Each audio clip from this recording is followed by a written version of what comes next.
Hey everybody, welcome to Law and Society. Today I'm going to talk to you about the power of art and the power of creation.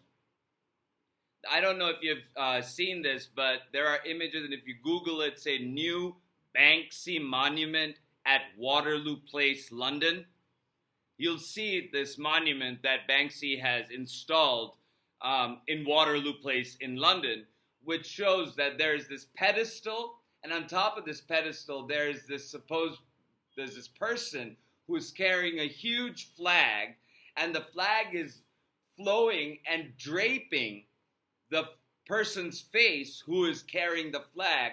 And as he walks with his face covered by the flag, he is walking off of the pedestal with one foot out and seemingly on the edge of a cliff. So, how do you interpret that art in today's world where you see people leading these marches, these populist movements that are not really populist, and they are taking their countries to the edge of abyss. And that's exactly what that monument shows. And that is important. Why? Because art and writing have power, immense lasting power. What artists and writers will tell through our eyes will keep the truth alive for future generations. We will not stop recording the truth, and we will not stop commemorating the truth. The world can be rest assured that we'll keep the truth alive. Our expressions will preserve our history, and revisionists and oppressors do not have the power to stop us. If they erase one picture, we'll create 100.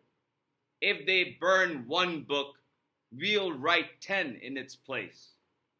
Tyranny can never win over the power of creation and over the power of love.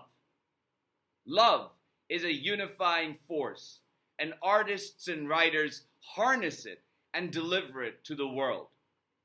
So support art, support writing, support the independent movement that's happening currently so more creators can contribute to the tapestry of our ongoing anthropological project to preserve the truth.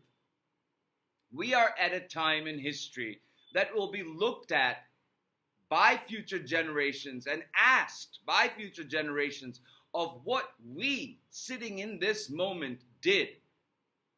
And we have to be able to tell them that we did everything that we could to keep the truth alive.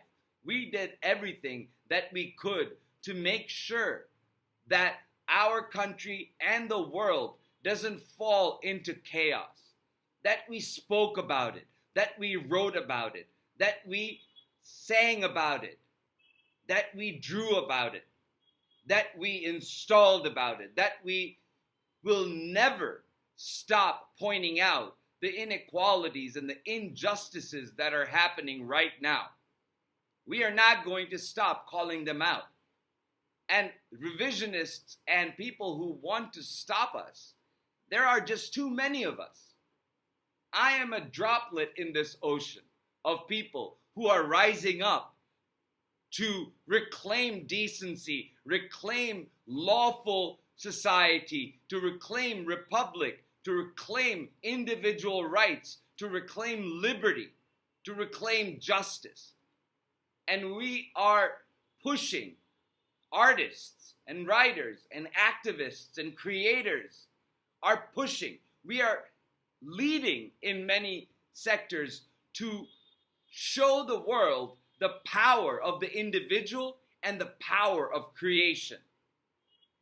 And in this dark time of oligarchy, of corruption, of extremism, it is incumbent upon us artists and writers to keep going head first, to not be afraid.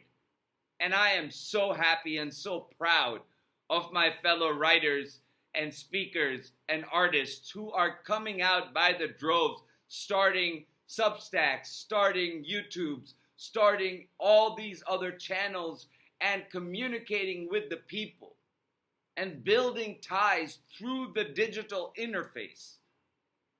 And that creates community. That strengthens us as a people. So support art, support creators, and make sure that you become part of that art, that you become part of that project, that you contribute and become part of the history that oppressors will never be able to erase. Thank you so much for listening, and I will talk to you soon.